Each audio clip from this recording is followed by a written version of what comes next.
Hello viewers, ఈరోజు మనం నిరూపక రేఖాగణితం అనే అంశాన్ని చూస్తున్నాము. సో ముందుగా నిరూపక రేఖాగణితంలో మనము ఒక తలాన్ని రెండు అక్షాల చేత విభజిస్తున్నాము.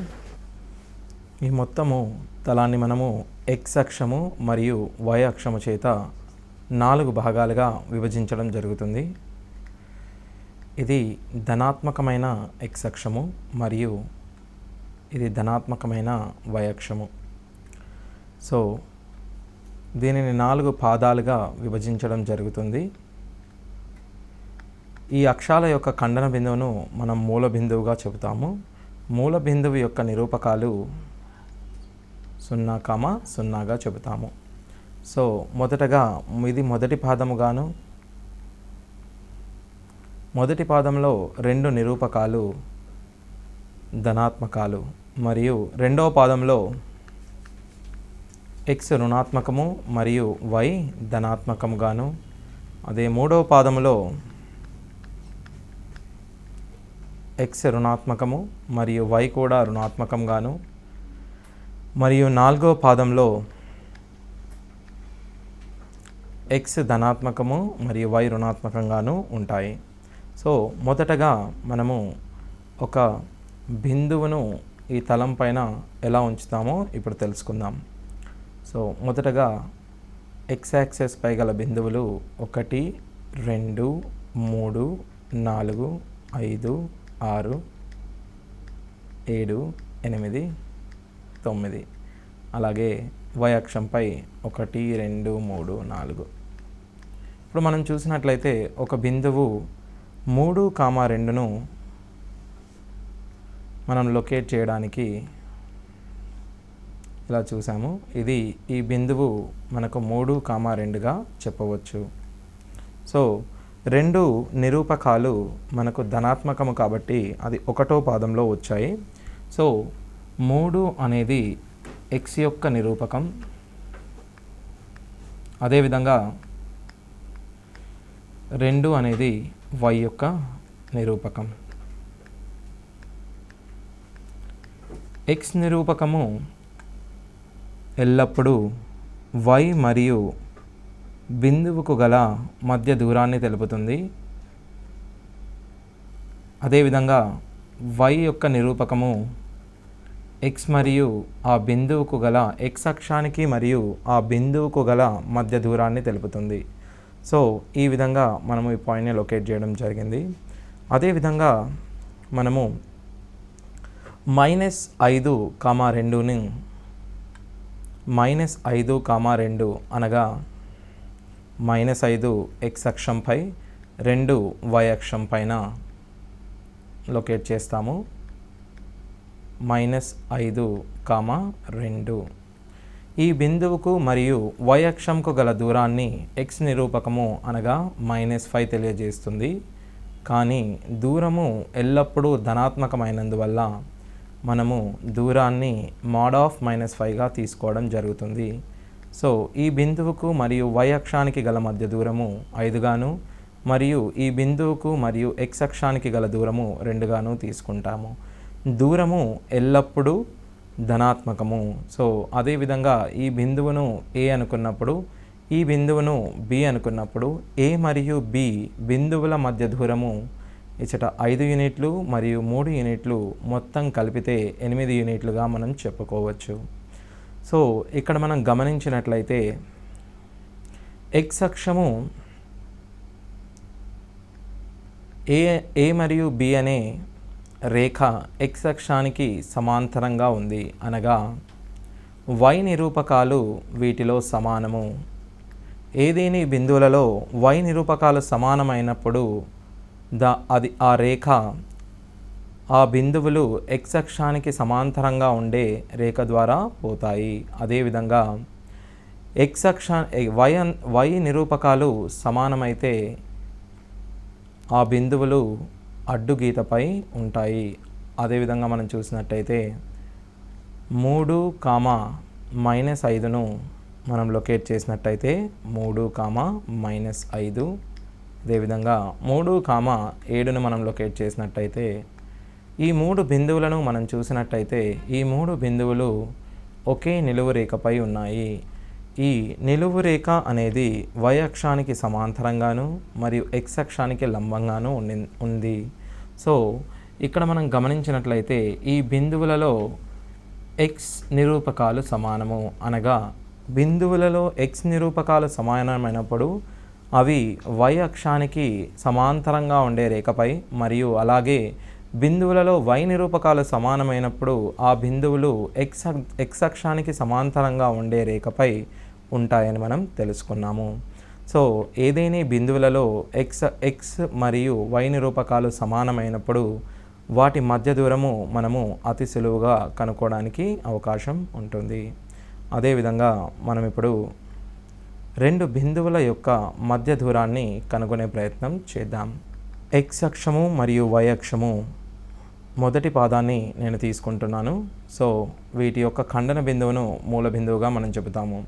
సో ఒక బిందువు A x1, y1 గాను, మరొక బిందువు B x2, y2గా మనం తీసుకుందాం.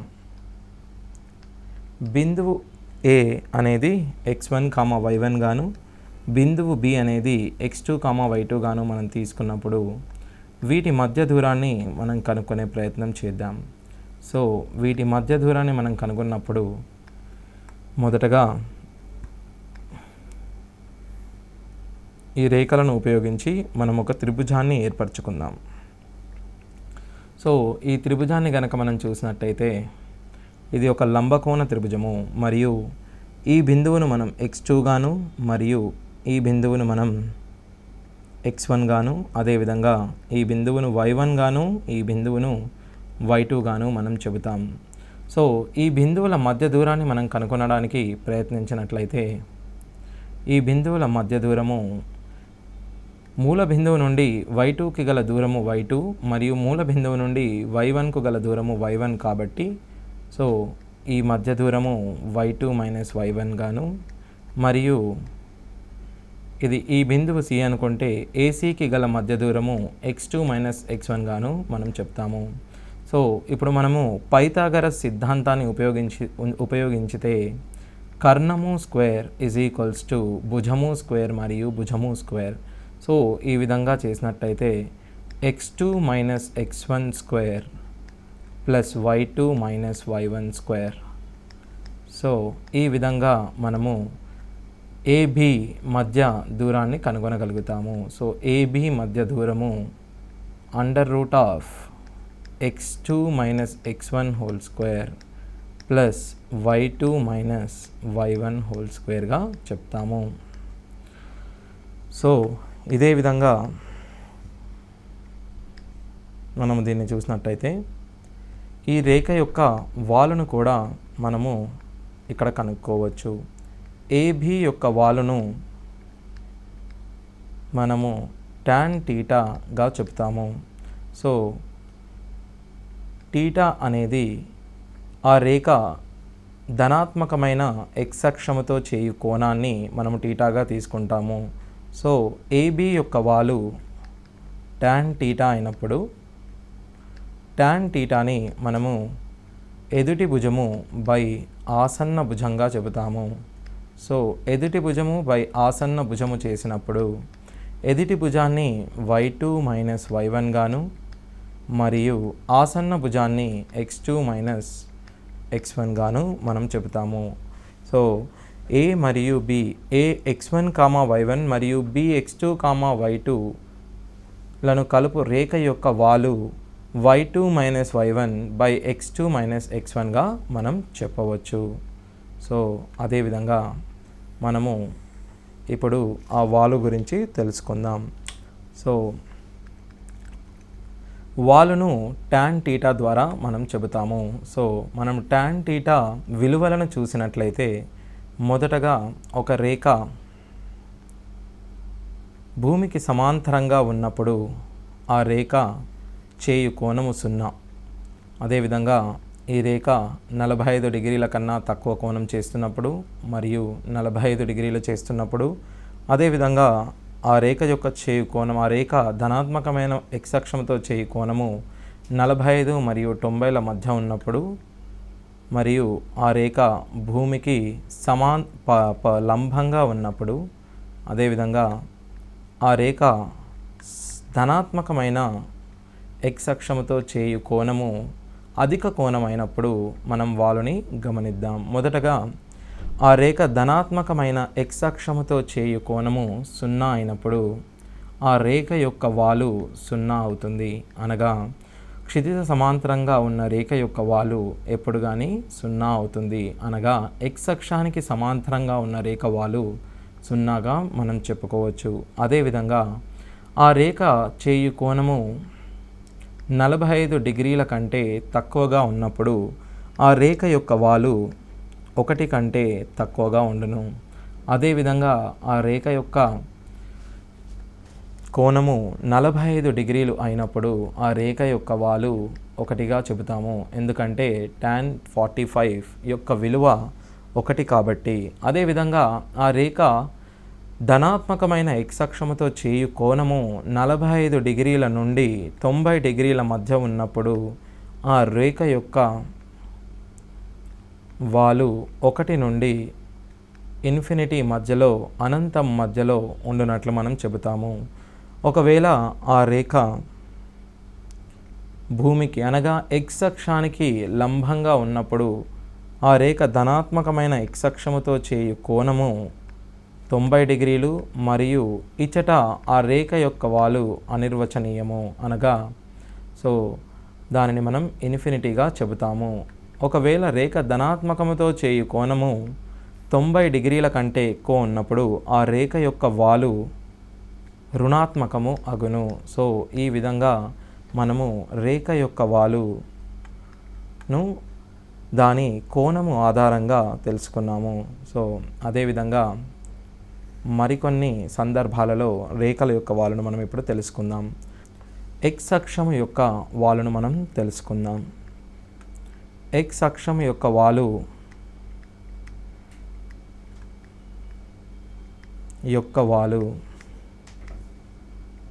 ఎప్పుడు కానీ 0గా ఉంటుంది. అదేవిధంగా y అక్షము యొక్క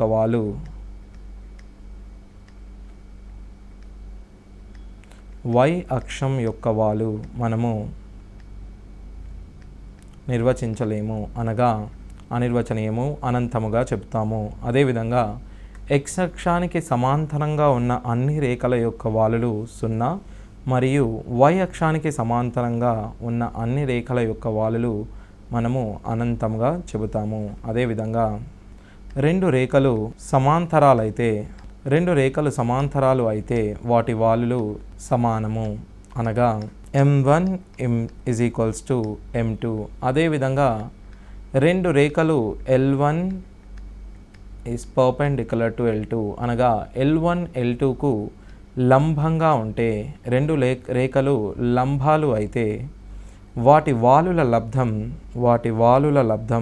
-1గా మనం చెప్పవచ్చు. అనగా m1 into m2 -1. అనగా ఆ రేఖల యొక్క వాలులు m, -1/mగా ఉంటాయని మనము చెప్పవచ్చు. ఇదే విధంగా మొదటగా మనం అంతర్ఖండాలు ఇచ్చినప్పుడు మనము రేఖ యొక్క వాలును కనుగొనే ప్రయత్నం చేద్దాం. మొదటగా ఎక్స్ అంతరఖండము మరియు y అంతరఖండము ఇచ్చినప్పుడు ఆ రేఖ యొక్క వాలును మనం కనుగొందాం. మొదటగా అంతరఖండం గురించి మనం తెలుసుకుందాం. మనం ఒక రేఖను గీసినప్పుడు మొదటగా మనం నిరూపక అక్షాలను తీసుకుంటున్నాము. 2x + 3y = 6 అనే రేఖను మనము నిరూపక అక్షాలపై గీయదలిచినప్పుడు మొదటగా మనము y = 0ని ఈ రేఖపై ప్రతిక్షేపిద్దాం. అనగా 2x = 6 అన్నప్పుడు x = 3 మనకు వచ్చిన బిందువు 3, 0.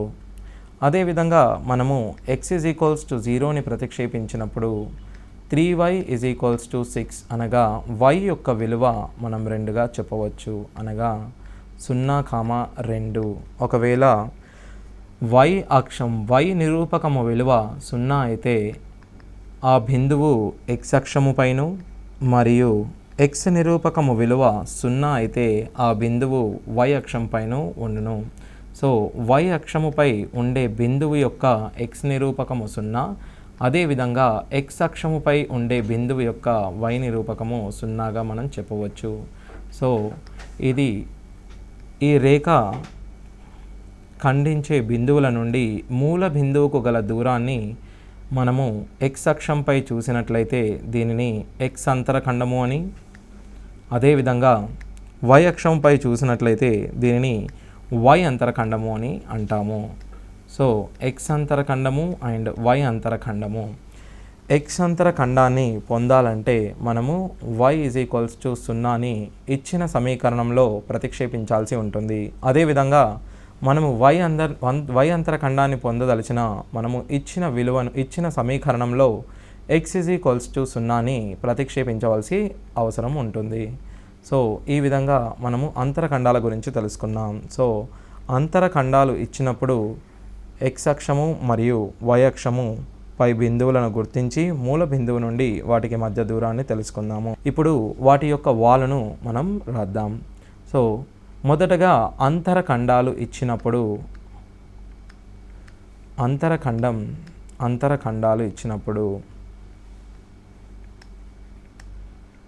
అంతరఖండాలు ఇచ్చినప్పుడు ఆ రేఖ యొక్క వాలు m గాను మనం సూచిస్తాం.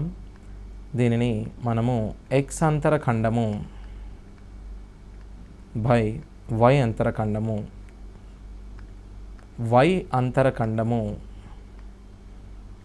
బై x అంతరఖండముగా చెబుతాము. ఇదే విధంగా రెండు బిందువులను ఇచ్చినప్పుడు ఆ రేఖ యొక్క వాలును మనం కనుక్కుందాం.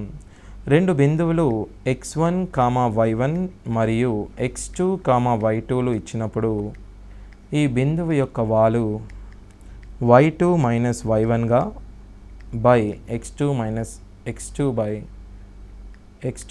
x1గా ఇంతకుముందే మనం చూసాము. అదేవిధంగా కోణము టీటా ఇచ్చినప్పుడు ఈ టీటా అనే కోణము ఆ రేఖ ధనాత్మకమైన x అక్షముతో చేయు కోణము వాలు అనేది tan టీటాగా మనం చూసాము. అదేవిధంగా ఒక రేఖ y =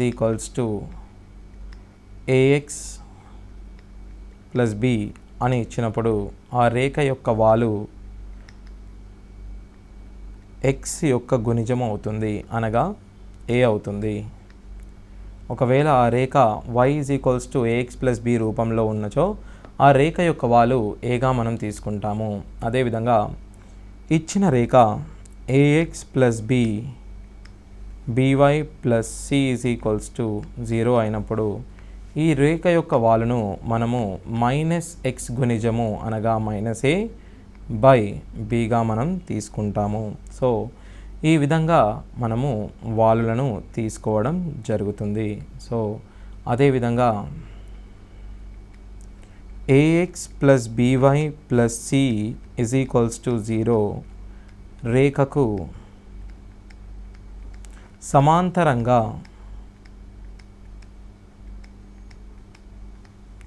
గల రేఖ సమీకరణాన్ని మనం చూసినట్లయితే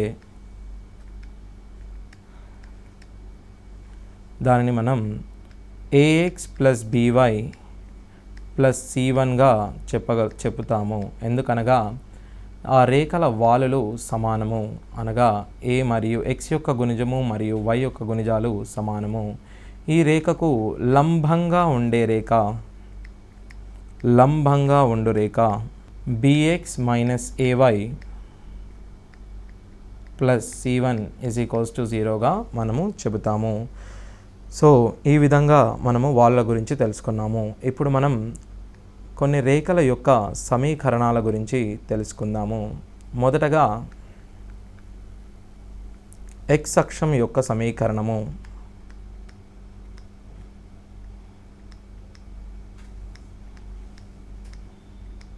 సో x అక్షం యొక్క సమీకరణాన్ని మనం చూసినట్లయితే దీనిని మనం y = 0గా చెప్పవచ్చు. అదేవిధంగా ఎక్స్ అక్షానికి సమాంతరంగా ఉండే రేఖ యొక్క సమీకరణం y = kగా మనం చెబుతాము. అదేవిధంగా y అక్షం యొక్క సమీకరణం మనం చూసినట్లయితే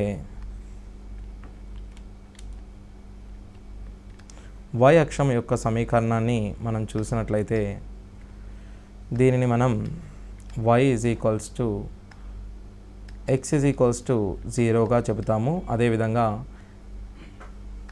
y అక్షానికి సమాంతరంగా ఉండే రేఖ సమీకరణాన్ని చూసినట్లయితే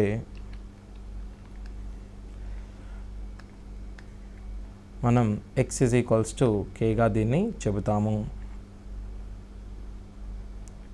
సో ఈ విధంగా మనం y అక్షము మరియు x అక్షము యొక్క సమీకరణము, వీటికి సమాంతరంగా ఉండే రేఖల యొక్క సమీకరణాలను చూసాము. మొదటగా x అక్షాన్ని మరియు y అక్షాన్ని తీసుకుందాం. ఇప్పుడు ఏదైనా ఒక రేఖను y అక్షానికి సమాంతరంగా మరియు ఇరువైపులా y అక్షానికి సమాంతరంగా తీసుకుందాం. ఇది x అక్షముతో ఖండించే బిందువు 3 అయినప్పుడు ఈ రేఖను మనం x 3గా మరియు ఇది -5 అయినప్పుడు ఈ బిందువు -5 గుండా పోయినప్పుడు ఈ రేఖను మనం x -5గా చెబుతాము. అదేవిధంగా ఒక రేఖ x అక్షానికి సమాంతరంగా ఉన్నప్పుడు ఈ బిందువు 4 గుండా పోయినట్లయితే దీనిని మనం y 4 గాను మరియు అదేవిధంగా x అక్షానికి సమాంతరంగా ఉంటూ y అక్షము వద్ద -6 వద్ద ఖండించినట్టయితే ఈ రేఖ యొక్క సమీకరణాన్ని మనం y -6గా చెప్తాము. ఈ విధంగా మనము ఆ రేఖలను మరియు ఆ రేఖల యొక్క ఖండన బిందువు చూసినట్లయితే x విలువ 3 మరియు y విలువ 4 గాను, ఇక్కడ చూసినట్లయితే x విలువ 3 y విలువ -6 గాను చెప్పడం జరుగుతుంది. సో ఈ విధంగా మనము x అక్షము మరియు y అక్షము ఇక్కడ చూసినట్టయితే x అక్షము యొక్క సమీకరణము చూసినట్టయితే y 0 మరియు y అక్షము యొక్క సమీకరణము x 0గా చెబుతాము. x అక్షము యొక్క సమీకరణము మరియు వాటికి సమాంతరంగా ఉన్న రేఖల సమీకరణాలు మరియు y అక్షము యొక్క సమీకరణము వాటికి సమాంతరంగా ఉన్న రేఖల సమీకరణాలు మనం చూడడం జరిగింది. ఇప్పుడు మూల బిందువు గుండా పోయే రేఖ సమీకరణాన్ని మనం చూద్దాం. సో మూల బిందువు గుండా పోయే రేఖ సమీకరణము మనము y mx గాను లేదా ax + by + c 0 గాను మనం చెప్పవచ్చు. సో మనం ఒకవేళ ఈ సమీకరణాలను గమనించినట్లయితే ఈ సమీకరణాలలో స్థిర పదం అనేది ax + by 0గా మనం చెప్పవచ్చు. ఈ సమీకరణాలలో స్థిర పదము అనేది లోపించబడినది, అనగా మూల బిందువు గుండా పోయే ఏదైనా రేఖ సమీకరణాన్ని మనం చూసినట్లయితే దానిలోని స్థిర పదము 0గా ఉంటుంది. సో అదేవిధంగా ఏదేని ఒక రేఖ వాలు m గాను మరియు y అంతరఖండము మరియు y అంతరఖండాన్ని మనము c గాను తీసుకున్నట్లయితే ఆ రేఖ యొక్క సమీకరణము y mx + cగా మనం తీసుకోవచ్చు. అదేవిధంగా ఒక రేఖ వాలు m మరియు ఒక బిందువు x1, y1 గుండా పోతూ వాలు mగా కలిగి ఉన్న రేఖ యొక్క సమీకరణము y - y1 = m × x - x1గా చెప్పవచ్చు. అదే ఒక రేఖ ax1, y1 మరియు బి x2, y2 బిందువుల గుండా పోయే రేఖ సమీకరణము y minus y1 is equals to y2 minus y1 by x2 minus x1గా ఇంటూ x మైనస్ x1గా మనం చెప్పడం జరుగుతుంది. అదేవిధంగా అంతరఖండాలు ఇచ్చినప్పుడు ఒకవేళ x అంతరఖండము a గాను మరియు y అంతరఖండము b ఇచ్చినప్పుడు ఆ రేఖ యొక్క సమీకరణము x by a plus y by b is equals to 1గా మనం చెబుతాము. సో మనం ఇంతకుముందే రెండు రేఖలు సమానాలైతే వాటి వాలులు సమానాలు మరియు రెండు రేఖలు లంబంగా ఉంటే వాటి వాలుల లబ్ధం -1గా చూడడం జరిగింది. సో ఈ విధంగా మనము రేఖల యొక్క సమీకరణాలను నేర్చుకున్నాము. ఇప్పుడు మనము రెండు బిందువులు a x1, y1 మరియు b x2, y2 లను కలుపు రేఖ బిందువు p చే x, y చే ఖండింపబడితే m:n రేషియో మరియు m:n నిష్పత్తిలో ఖండించబడితే ఆ బిందువు యొక్క నిరూపకాలను మనం ఇప్పుడు చూద్దాం. p x, y is equals to ఆ బిందువును mx2 plus nx1 by m+n గాను, అదేవిధంగా my2 plus ny1 by m+n గాను చెబుతాము. సో ఇచ్చట p బిందువు అనేది మనకు ఈ రేఖను అంతరంగా m:n రేషియోలో విభజించింది.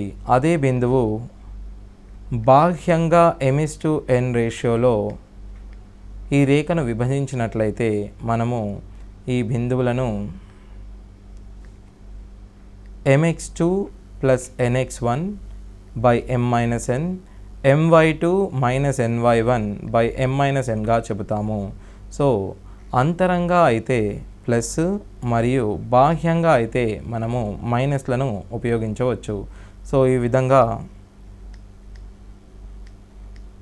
ఒకే సూత్రంలో రెండు సూత్రాలను నేర్చుకోవడం జరిగింది. సో అంతరంగా అని అన్నప్పుడు మనము ప్లస్ను మరియు బాహ్యంగా అన్నప్పుడు మైనస్ను ఉపయోగించి ఆ బిందువును కనుగొనడం జరుగుతుంది. ఒకవేళ మనకు ఆ m, n విలువలు సమానమైనప్పుడు m is equals to n అయినప్పుడు మొదటగా మనం చూస్తే m:n అనేది 1:1 గాను మరియు p అనేది మధ్య బిందువుగా మారుతుంది. అనగా మధ్య బిందువు యొక్క నిరూపకాలు మనము m, nలను 1,1 ప్రతిక్షేపించడం ద్వారా మనకు మధ్య బిందువు యొక్క నిరూపకాలు వస్తాయి. అనగా x1 plus x2 by 2 y1 plus y2 by 2 అని మనం చెప్పవచ్చు. సో ఇప్పుడు మనము ఒక త్రిభుజం యొక్క 3 శీర్షాలను ఇచ్చినప్పుడు 3 శీర్షాలు a x1, y1 మరియు b x2, y2 c x3, y3 అయినప్పుడు త్రిభుజం యొక్క 3 శీర్షాలు అయినప్పుడు ఆ త్రిభుజం యొక్క గురుత్వ కేంద్రం అనేది అనగా ఆ త్రిభుజం యొక్క సెంట్రాయిడ్ని మనము x1 plus x2 plus x3 by 3 గాను, అదేవిధంగా y1 plus y2 plus y3 by 3 గాను చెబుతాము. అదేవిధంగా త్రిభుజం యొక్క 3 శీర్షాలు ఇచ్చినప్పుడు ఆ త్రిభుజము వైశాల్యాన్ని కనుగొనే ప్రయత్నం మనం చేద్దాం. ఆ త్రిభుజం యొక్క వైశాల్యము 1/2 into mod of x1 y2 minus y3 గాను plus x2 into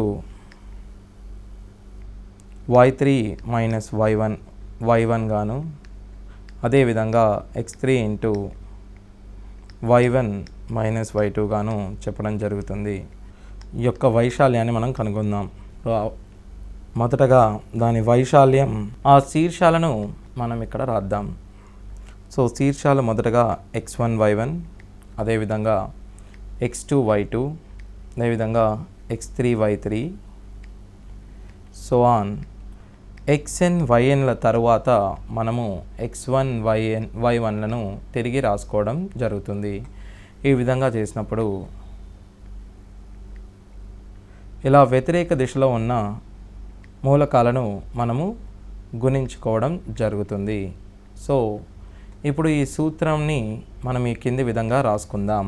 1/2 into mode of x1 into y2 minus y1 into x2 గాను అదేవిధంగా x2 into y3 minus y2 into x3 గాను అలాగే చివరగా xn into y1 minus yn into x1గా రాసుకోవడం జరుగుతుంది. So ఈ విధంగా n శీర్షాలు గల ఒక బహుభుజి యొక్క వైశాల్యాన్ని మనం సులువుగా కనుగొనవచ్చు. ఇప్పుడు ఒక రేఖ ax plus by plus c is equals to 0 అనే రేఖ నిరూపకాక్షాలచే ఏర్పరచు త్రిభుజ వైశాల్యాన్ని మనం కనుగొందాం. మొదటగా నిరూపకాక్షాలను మనం గీద్దాం.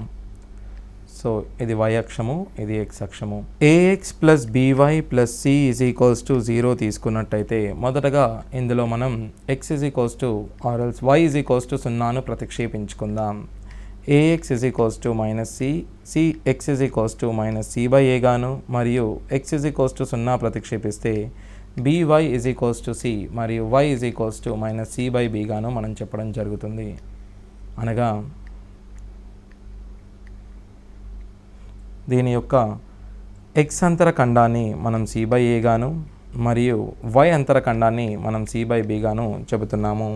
సో x అంతర ఖండము మరియు y అంతర ఖండాలు మనకు త్రిభుజము యొక్క ఈ లంబకోణ త్రిభుజం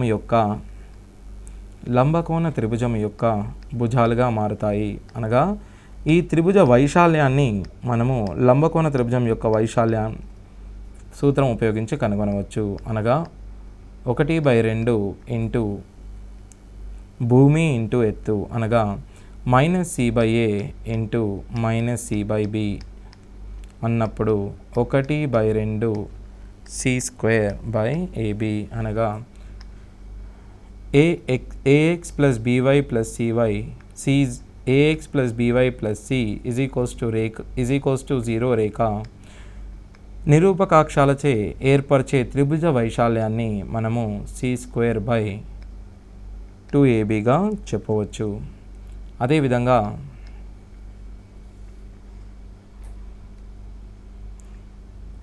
ax plus by plus c is equals to 0 అనే రేఖకు మూల బిందువు నుండి అనగా 0,0 నుండి గల లంబ దూరాన్ని మనం కనుగొనడానికి సూత్రాన్ని ఇప్పుడు చూద్దాం. మొదటగా మనము ఈ మూల బిందువును ఇచ్చిన రేఖలో ప్రతిక్షేపిద్దాం.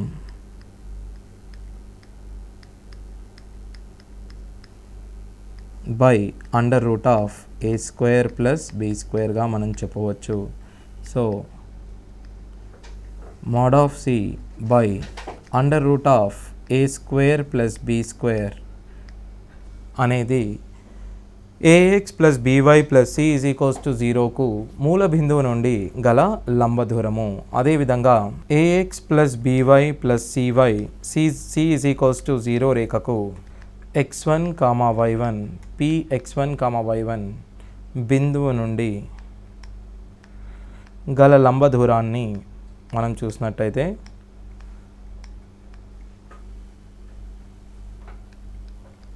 ఆ లంబ దూరము మనము ax1 plus by1 plus c by under root of a square plus b స్క్వేర్గా చెప్పడం జరుగుతుంది. ఈ విధంగా ఈ బిందువు నుండి ఆ రేఖకు గల లంబ దూరాన్ని మనము చెబుతాము. సో ఇదే విధంగా ax plus by plus c1 is equals to 0 మరియు దీనికి సమాంతరంగా ఉన్న రేఖ ax plus by plus c2 is equals to 0 అనే రేఖలు సమాంతర రేఖలు. సో ఈ సమాంతర రేఖల మధ్య దూరం మనము c1 minus c2 by under root of a square plus b square అనే సూత్రం ఆధారంగా తెలుసుకోవడం జరుగుతుంది. సో ఈ విధంగా మనము నిరూపక జ్యామితిలోని ముఖ్యమైన సూత్రాలను నేర్చుకుందాం. ఇప్పుడు మనము దీనిపై గల ప్రశ్నలను చూద్దాం. మనం ఈ ప్రశ్నను చూద్దాం. 0,-3 అనే బిందువు దేనికి చెందును? 0,-3 అన్నప్పుడు x నిరూపకము 0 అన్నప్పుడు ఆ బిందువు y అక్షంపై ఉంటుంది. So y is equals to -3 కాబట్టి అది రుణాత్మకమైన y అక్షంపై ఉంటుంది. సో మన జవాబు రుణాత్మకమైన y అక్షము. అదేవిధంగా 2,3 మరియు 5,7 బిందువుల మధ్య దూరము ఎంత? సో 2,3 మరియు 5,7 బిందువుల మధ్య దూరాన్ని తీసినట్టయితే మొదటగా 2,3 మరియు 5,7 దీన్ని మనం x1 y1 గాను దీనిని x2 y2 గాను చూసినట్టయితే ఈ బిందువుల మధ్య దూరము x2 minus x1 whole square అనగా 5 మైనస్ 2 హోల్ స్క్వేర్ ప్లస్ అదేవిధంగా y2 minus y1 whole square. So దీన్ని మనము 3 స్క్వేర్ ప్లస్ 4 స్క్వేర్ అనగా 9 ప్లస్ 16 25గా చెప్పవచ్చు. అనగా 25 యొక్క వర్గమూలము 5 కావున ఈ బిందువుల మధ్య దూరాన్ని మనము 5గా చెబుతాము. అదేవిధంగా y అక్షము నుండి -5,7 బిందువుకు గల మధ్య దూరము ఎంత? మొదటగా మనము ఈ బిందువును చూసినట్టయితే x1, y1 అనే బిందువు అనుకుందాం. సో ఈ బిందువు నుండి y అక్షానికి గల మధ్య దూరము y అక్షానికి గల మధ్య దూరం మొదటిగా చెప్పుకున్నప్పుడు మనం mod ఆఫ్ x1 అనేది చెప్పాము.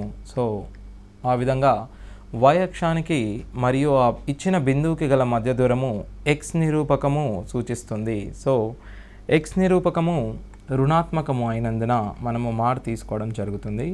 So mod of -5 is equals to 5గా మనం చెబుతాము. సో ఇక్కడ మనము -5 అనే ఆప్షను మరియు -7 అనే ఆప్షన్ను చూడగానే మనము ఎలిమినేట్ చేసే అవకాశం ఉంటుంది. ఎందుకనగా దూరము ఎప్పుడు ధనాత్మకంలో మాత్రమే ఉంటుంది కాబట్టి మనము 5 మరియు 7లో నుంచి ఏదో ఒకటి ఎన్నుకోవాల్సి ఉంటుంది. సో ఈ విధంగా మనము 2 ఆప్షన్లను చూడడం ద్వారా ఈజీగా ఎలిమినేట్ చేయవచ్చు. సో అదేవిధంగా ఒక సరళ రేఖ ధనాత్మకమైన x అక్షముతో 45 డిగ్రీల కోణంతో ఉన్నది అయినా ఆ సరళ రేఖ యొక్క వాలు మనము ముందుగా చెప్పుకున్నట్లుగా సరళ రేఖ యొక్క వాలు ఆ రేఖ చేయు కోణంపై ఆధారపడి ఉంటుంది. సో కోణం ఇచ్చినప్పుడు ఆ సరళ రేఖ యొక్క వాలు tan θగా మనం చెబుతాము. సో tan θ అన్నప్పుడు tan 45 అనగా 1గా మనం చెబుతాము. సో మరియు 5, 12 మరియు -7, 8 బిందువుల గుండా పోవుచున్న సరళ రేఖ యొక్క వాలు ఎంత? సో ఈ సరళ రేఖ యొక్క వాలును 2 బిందువులు ఇచ్చినప్పుడు ఆ రేఖ యొక్క వాలును మనం y2 minus y1 by x2 minus x1గా చెబుతాము. సో ఈ రేఖను చూసినట్టయితే x1 y1 ఈ బిందువులు x2 y2లుగా మనం గుర్తించవచ్చు. అనగా 8 మైనస్ 12 మరియు -7 - 5 అనగా -4 బై -12 అనగా 1/3గా మనం చెప్పవచ్చు. సో ఈ విధంగా ఈ బిందువుల గుండా పోవు సరళ రేఖ యొక్క వాలును 1/3గా మనం చెబుతాము. సో ఇప్పుడు మనం మరొక ప్రశ్నను చూద్దాం. ఒక సరళ రేఖ సమీకరణము x = a అయితే x అక్షానికి ఆ సరళ రేఖ యొక్క దిశను మనం చూద్దాం. సో x = a అనే రేఖ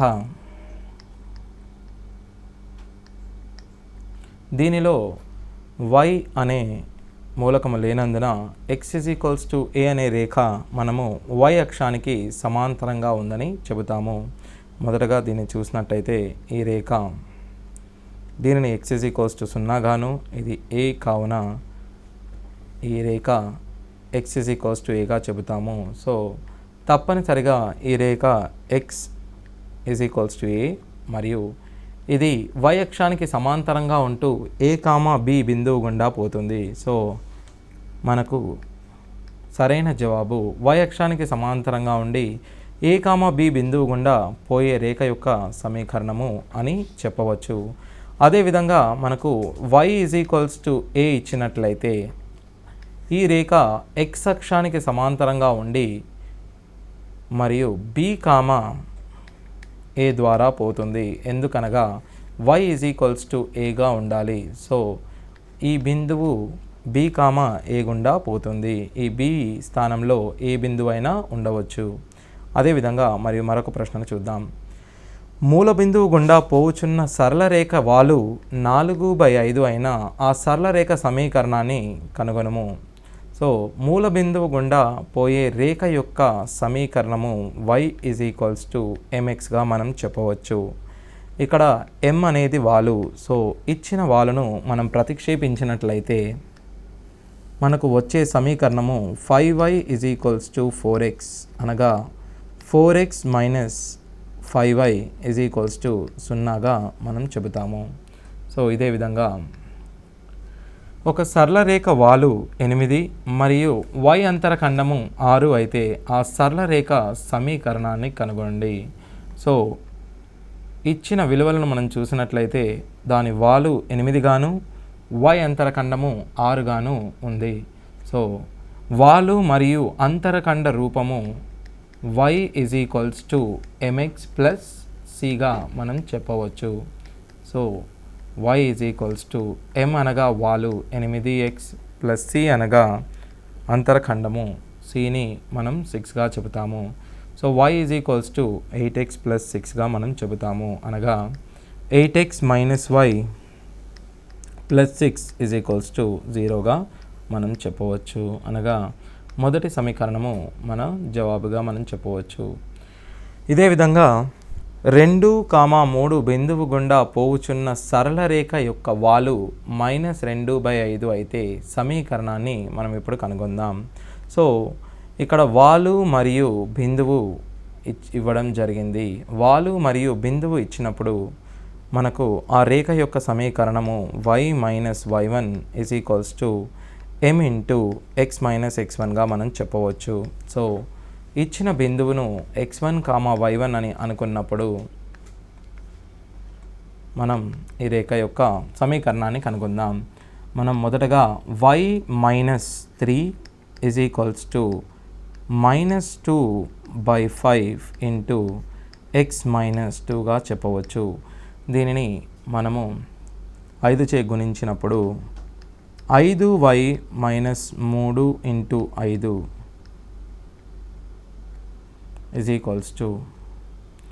5 -2x +4గా మనం చెప్పవచ్చు. సో ఇప్పుడు మనం ఈ రేఖ యొక్క సమీకరణాన్ని చూసినట్టయితే 2x ప్లస్ 5y. ఇప్పుడు మనము మరొక ప్రశ్నను చూద్దాం. Q 2,3 బిందువు గుండా పోవుచున్న సరళ రేఖ వాలు -3/5 అయితే ఆ సరళ రేఖ సమీకరణాన్ని మనం ఇప్పుడు కనుక్కుందాం. మొదటగా బిందువు మరియు వాలు ఇచ్చినప్పుడు సరళ రేఖ యొక్క సమీకరణాన్ని చూసినట్లయితే y minus y1 is equals to m into x minus x1గా మనం చెప్పుతాము. సో ఇచ్చట x1 అనేది 2, y1 అనేది 3గా మనం తీసుకుంటాము. సో ఈ సరళ రేఖను మనం చూసినట్టయితే y minus 3 is equals to -3/5 into x minus 2గా మనం చెబుతాము. సో ఇది 5 చే మనం గుణించినప్పుడు 5y minus 15 is equals to -3x plus 6గా మనం చెబుతాము. సో ఇక్కడ మనం దీన్ని చూసినట్లయితే 3xని ఇటువైపు మనం తెచ్చుకున్నట్లయితే 3x plus 5y minus 21 is equals to 0గా మనం చెప్పవచ్చు. సో ఈ విధంగా ఇచ్చిన సమీకరణాన్ని మనం సాధించడం జరిగింది. సో అదేవిధంగా ఇప్పుడు మనం మరొక ప్రశ్నను చూద్దాం. ఒక సరళ రేఖ x అంతర ఖండము 2 మరియు y అంతర ఖండము 5 అయిన ఆ సరళ రేఖ సమీకరణం కనుగొనము. సో మొదటగా అంతర ఖండాలు ఇవ్వడం జరిగింది. అంతరఖండ రూపము x/a plus y/b is equals to 1గా మనం చెప్పడం జరుగుతుంది. ఇచ్చట x అంతరఖండము 2 గాను మరియు y అంతరఖండము 5 గాను ఈజ్ ఈక్వల్స్ టు 1 తీసుకున్నప్పుడు 5x plus 2y is equals to 10గా మనం చెబుతాము. సో ఈ విధంగా మనము ఈ సరళ రేఖ యొక్క సమీకరణాన్ని కనుక్కున్నాము. సో ఆ సరళ రేఖ సమీకరణము 5x plus 2y is equals to 10. ఇదే విధంగా 2x plus 3y minus 7 is equals to 0 సరళ రేఖ యొక్క వాలు మరియు y అంతర ఖండాలు వరుసగా మనకు వాలు మరియు y అంతర ఖండము రూపాన్ని చూసినప్పుడు y is equals to mx plus cగా చెబుతాము. ఈ ఇచ్చిన సమీకరణాన్ని y is equals to mx plus రూపంలో రాసుకోవడానికి మనం ప్రయత్నించినప్పుడు 3y is equals to -2x plus 7 గాను మరియు y is equals to -2/3 into x plus 7/3గా మనం చెప్పుకోవచ్చు. ఒకటవ సమీకరణాన్ని మనం రెండవ సమీకరణంచే పోల్చినప్పుడు వాలు విలువ -2/3 గాను మరియు y అంతరఖండం యొక్క విలువ 7/3 గాను మనం చెప్పవచ్చు. లేదా మనము వాలును -a/bగా అనగా వాలును -a/b గాను మరియు y అంతర ఖండము అనగా ఇచ్చిన సమీకరణంలో x ఈజ్ ఈక్వల్స్ టు 0ను ప్రతిక్షేపిద్దాం. x ఈజ్ ఈక్వల్స్ టు 0ను ప్రతిక్షేపించినప్పుడు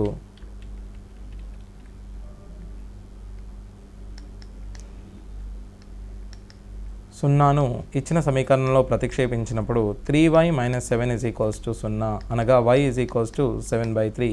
ఈ విధంగా కూడా మనము వాలును మరియు x అంతర ఖండాలను కనుగొనవచ్చు. అదేవిధంగా మనం ఇప్పుడు మరొక ప్రశ్నను చూద్దాం. 2,3 మరియు 5,7 బిందువులను కలుపు రేఖాఖండాన్ని అంతరంగా 1:4 నిష్పత్తిలో విభజించే బిందువు యొక్క నిరూపకాలు. సో ఈ బిందువు 2,3 మరియు 5,7ను అంతరంగా 1:4 రేషియోలో విభజిస్తుంది. సో దీనికి ఈ బిందువు యొక్క నిరూపకాలకు గల సూత్రము ఇది m/n మరియు ఇది x1 y1 ఇది x2 y2లుగా మనం చెబుతాము. సో m ఇంటూ x2 అనగా 5 ప్లస్ n ఇంటూ x1 అనగా 2 బై m ప్లస్ n అనగా 1 ప్లస్ 4. ఇదే విధంగా my2 అనగా 1 into 7 plus 4 into ny1 3 by 1 plus 4గా మనం చెప్పవచ్చు. 5 + 8 13/5 గాను మరియు అదేవిధంగా 7 + 12 19/5 గాను చెబుతాము. సో ఈ బిందువును అంతరంగా విభజించే ఈ బిందువులను అంతరంగా విభజించే బిందువు 13/5 మరియు 19/5గా మనం చెబుతాము. అదేవిధంగా ఇప్పుడు మనం బాహ్యంగా విభజించే నిష్పత్తిని చూద్దాం. నిష్పత్తి m/n ఇచ్చాడు. మనము ఆ బిందువు నిరూపకాలను కనుగొనే ప్రయత్నం చేద్దాం. సో మనం ఇంతకు ముందుగా చూసినట్లయితే అది అంతరంగా విభజిస్తుంది. అప్పుడు మనం మధ్యలో ప్లస్ని తీసుకోవడం జరిగింది. ఇది బాహ్యంగా విభజిస్తున్నందువలన మనం మధ్యలో మైనస్ తీసుకోవాలి. అనగా ఇచ్చిన బిందువులు x1 y1లు, ఇది x2 y2లు గాను మరియు m/n తీసుకున్నప్పుడు బాహ్యంగా విభజించే బిందువు యొక్క సూత్రము mx2 - nx1/m-n, అదేవిధంగా my2 - ny1/m-nగా మనం చెప్పవచ్చు. ఈ బిందువులలో వీటిని ప్రతిక్షేపించినప్పుడు m అనేది 1, x2 అనగా 3, n అనేది 2 మరియు x1 అనగా -1 గాను (1 - 2). ఇప్పుడు మనము y నిరూపకాన్ని చూసినట్టయితే m అనేది 1, y2 అనేది 4, x నిరూపకము 2 × y1 అనగా 1 (1 - 2). దీన్ని చూసినట్టయితే 1 3 + 2 5 గాను 5/-1, 4 - 2ను 2/-1 అనగా -5/-2 అనే బిందువు ఈ రెండు బిందువులను బాహ్యంగా విభజిస్తుంది. ఈ విధంగా మనము ఈ బిందువును కనుగొనడం జరిగింది. సో అదేవిధంగా 1 1 2 3 మరియు 4 5 బిందువులచే ఏర్పడే త్రిభుజ వైశాల్యాన్ని మనం కనుగొందాం. సో త్రిభుజ వైశాల్యాన్ని కనుగొనే ముందు దానికి సంబంధించిన సూత్రాన్ని మనం రాద్దాం. 1 1 2 3 4 5 మరియు 1 1 మనం రాసుకున్నట్లయితే 1/2 ఇంటూ మనము దీన్ని ముందుగా ఇలా గుణించుకుందాం. 3 - 2ను మనం 3 - 2 గాను మరియు 10 - 12 అదేవిధంగా 4 - 5 గాను రాసుకుందాం. సో 1/2 3 - 2 అనగా 1 -2 -1 అనగా 1/2 × 2 వచ్చిన వైశాల్యము ఒక చదరపు యూనిట్గా మనం చెప్పవచ్చు. సో ఈ ప్రశ్నలో గనక మనం చూసినట్లయితే -1ని మనం ఆప్షన్లో నుంచి తొలగించే అవకాశం ఉంటుంది. ఎందుకనగా వైశాల్యం ఎల్లప్పుడూ మనకు ధనాత్మకంగా ఉంటుంది. ఇప్పుడు మనం 4x + 3y - 12 అనే సరళ రేఖ నిరూపకక్షాలచే త్రిభుజంని ఏర్పరిచినప్పుడు ఆ త్రిభుజ వైశాల్యము ముందుగా మనం చూసినట్టయితే ax + by + c 0 రేఖ నిరూపకక్షాలచే ఏర్పరిచే త్రిభుజ వైశాల్యము మనము c²/2ab చూసాము. సో ఇందులో a విలువ 4, b విలువ 3, c విలువ 12గా మనం చెప్పవచ్చు. ఈ సూత్రంలో ప్రతిక్షేపించినట్లయితే 12 × 12/2 × 4 × 3గా మనం చెప్పవచ్చు. సో c² అనగా ఇది ధనాత్మకము. 12 12 మరియు 12/2ను 6గా మనం చెప్పవచ్చు. సో 6 చదరపు యూనిట్లుగా మనం చెబుతాము. చివరగా సరళ రేఖలు సమాంతరంగా ఉంటే వాటి యొక్క k విలువ, రెండు రేఖలు సమాంతరంగా ఉన్నచో వాటి యొక్క వాలులు సమానము. మొదటి రేఖ యొక్క వాలు -a/b అనగా -1/k-1. అదేవిధంగా రెండవ రేఖ యొక్క వాలు 2/2 + k -2/2 + kగా మనం తీసుకోవచ్చు. ఇరువైపులా మనము ఈ మైనస్ని క్యాన్సిల్ చేసుకున్నట్టయితే మనము దీనిని సూక్ష్మీకరించుకున్నప్పుడు 2 + k = 2k - 2 గాను మరియు ఈ 2ను ఎడమవైపు మరియు kను కుడివైపు తెచ్చుకున్నప్పుడు k విలువ 4గా మనం చెప్తాము. సో ఈ విధంగా ఇచ్చిన సూత్రాలను మనం ఉపయోగించినట్లయితే మనము ఇచ్చిన ప్రశ్నలను సులువుగా చేయడానికి అవకాశం ఉంటుంది. సో ఇచ్చిన ప్రశ్నలను క్షుణ్ణంగా పరిశీలించి విలువలను ప్రతిక్షేపించి సులువుగా చేయగలరని కోరుతున్నాను. Thank you.